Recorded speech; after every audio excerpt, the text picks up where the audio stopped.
کہ جی ہاتھ کام نہیں کر رہا ہے، ہاتھ سن ہے، منہ بند ہے، آنکھوں سے نظر نہیں آ رہی ہے. کبھی کہتے ہیں مریض کے میرے کان بند ہو گئے، ڈاکٹر دیکھتے ہیں کان ٹھیک ہے لیکن پھر بھی کان بند ہے. آنکھ کو ڈاکٹر دیکھتا ہے لیکن مریض کہتا ہے مجھے نظر نہیں آ رہا ہے. اکثر مریض اور رشتہ دار گھبرا جاتے ہیں کہ ہاتھ کام نہیں کر رہا، خدا نخواستہ فالج ہے، دورے آ رہے ہیں تو یہ مرگی ہے، آنکھیں ایسا نہ ہو کہ آنکھیں اس کی چلی جائیں. تو اس کی تشویش مریض کے اور رشتہ داروں کے بہت زیادہ ہوتے ہیں.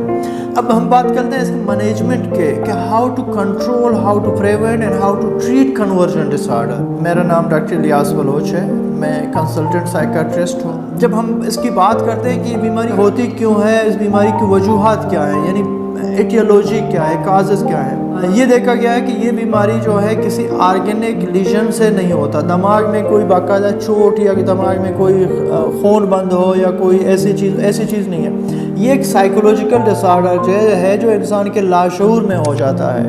اس میں ہم یہ کہتے ہیں کہ مریض کے اندر جو ایک کنفلکٹ ہوتا ہے، دماغ کے اندر لاشعور میں ایک تناؤ ہوتا ہے یا کوئی اسٹریسر آتا ہے یا کوئی پریشانی آتا ہے. بسا اوقات ایسا ہوتا ہے کہ مریض اپنے جو سمٹم ہے، جو اسٹریس ہے، جو اس کی کنفلکٹ ہے، دماغ کے اندر تناؤ ہے، اس کو بیان نہیں کر سکتا، منہ سے اس کو وینٹیلیٹ نہیں کر سکتا. تو وہی کنفلکٹ کیا کرتا ہے، وہ سومیٹک سمٹم میں کنورٹ ہوتا ہے، یعنی جسمانی سمٹم میں کنورٹ ہوتا ہے. تو وہی کنفلکٹ آپ کو اس طرح کنورٹ ہو کے نظر آئے گا کہ جی ہاتھ کام نہیں کر رہا ہے، ہاتھ سن ہے، منہ بند ہے، آنکھوں سے نظر نہیں آ رہی ہے. کبھی کہتے ہیں مریض کے میرے کان بند ہو گئے، ڈاکٹر دیکھتے ہیں کان ٹھیک ہے لیکن پھر بھی کان بند ہے. آنکھ کو ڈاکٹر دیکھتا ہے آنکھ، لیکن مریض کہتا ہے مجھے نظر نہیں آ رہا ہے. تو یہ وجوہات جو ہے، کوئی کنفلکٹ، کوئی ایشو، کوئی اسٹریسر ہو تو یہ علامتوں میں، جسمانی علامتوں میں بدل جاتا ہے، کنورٹ ہوتا ہے. اور کبھی کبھی ایسا ہوتا ہے کہ اسٹریس نہیں بھی ہوتا، یعنی اس کو بولتے ہیں آئیڈوپیتھک. کبھی اس کے ایک دو کاز آئیڈوپیتھک میں آتے ہیں کہ ہم کہتے ہیں مریض کو کوئی اسٹریس نہیں ہے، کوئی ایسے ایشو جو ہمیں سامنے نظر نہیں آتا پھر بھی ہو رہا ہے، تو لہٰذا یہ بغیر کوئی اسٹریس، بغیر کوئی پریشانی کے، بغیر کوئی ذہنی تناؤ کے بھی یہ ہو جاتا ہے. اب ہم بات کرتے ہیں اس کے مینجمنٹ کے کہ how to control, how to prevent and how to treat conversion disorder. سب سے پہلے ہم بات کرتے ہیں کہ جی پیشنٹ جب آپ کے پاس آتا ہے تو ہم اس کی اسسمنٹ کرتے ہیں کہ کیسے مریض کو اسس کیا جائے کہ کیا یہ کوئی دماغ میں چوٹ، دماغ میں کوئی جراثیم، دماغ میں کوئی دانہ یا کوئی ایسی چیز کی وجہ سے تو نہیں ہے. ہم مریض کے بسا اوقات یہ کرتے ہیں کہ اس کے دماغ کا ایکس رے بھی کرتے ہیں، MRI CT اسکین کرتے ہیں، مریض کا جو ہے جسمانی معائنہ کرتے ہیں، ان تمام. اور کبھی کبھی ایسا ہوتا ہے کہ ہم لیبارٹری کے ٹیسٹ بھی کرتے ہیں، خون کے ٹیسٹ کرتے ہیں تاکہ کوئی اور بیماری ہے تو اس کو ہم پکڑ سکیں. یہ جب تمام ٹیسٹ وغیرہ ہو گیا تو ہم مریض کو جو ہے باقاعدہ ٹریٹمنٹ کی طرف لے جاتے ہیں. اس میں ٹریٹمنٹ بڑا آسان ہے، کوئی مشکل کام نہیں ہے. یہ اس ویڈیو کے توسط سے میں جو سننے والے ہوتے ہیں، جنرل فزیشنز یا پرائمری کیئر فزیشنز جو دور دہات گاؤں میں بیٹھ کے وہ بھی اس مرض کا علاج آسانی سے کر سکتے ہیں.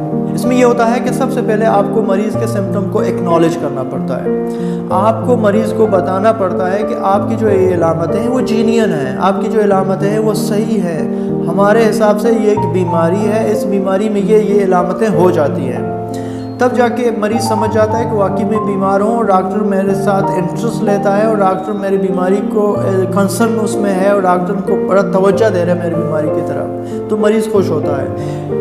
جب آپ نے ایکنالج کیا اس کے بعد دوسرے اسٹیپ میں آپ کو سمٹم ایکسپلینیشن کرنا پڑتا ہے. آپ کو مریض کو یہ بتانا پڑتا ہے کہ آپ کی یہ جو علامتیں ہیں، ہم سمجھتے ہیں کہ کوئی ذہنی تناؤ یا اسٹریس کی وجہ سے آپ پریشان ہوئے ہیں، آپ نے وہ وینٹیلیٹ نہیں کیا، آپ نے بات نہیں کی لوگوں سے اس تناؤ کے بارے میں، تو یہ جسمانی علامتوں میں کنورٹ ہوا ہے، آپ کو یہ سمٹم آئے ہیں.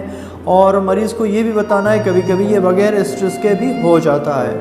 اس کے بعد جو ہے آپ کریں گے مریض کا ری ایشورنس، یعنی تھرڈ اسٹیج پہ آپ کریں گے مریض کے ری ایشورنس. کا مطلب یہ ہے کہ آپ مریض کو یہ یقین دلائیں. اکثر مریض اور رشتہ دار گھبرا جاتے ہیں کہ ہاتھ کام نہیں کر رہا، خدا نخواستہ فالج ہے، دورے آ رہے ہیں تو یہ مرگی ہے، ایسا نہ ہو کہ آنکھیں اس کی چلی جائیں. تو اس کی تشویش مریض کے اور رشتہ داروں کے بہت زیادہ ہوتے ہیں. تو آپ کو ان کو ری ایشور کرنا ہوتا ہے کہ یہ ایک عام بیماری ہے، اس میں کسی کی جان کو، کسی کی کوئی اعضاء خطرے میں نہیں ہے.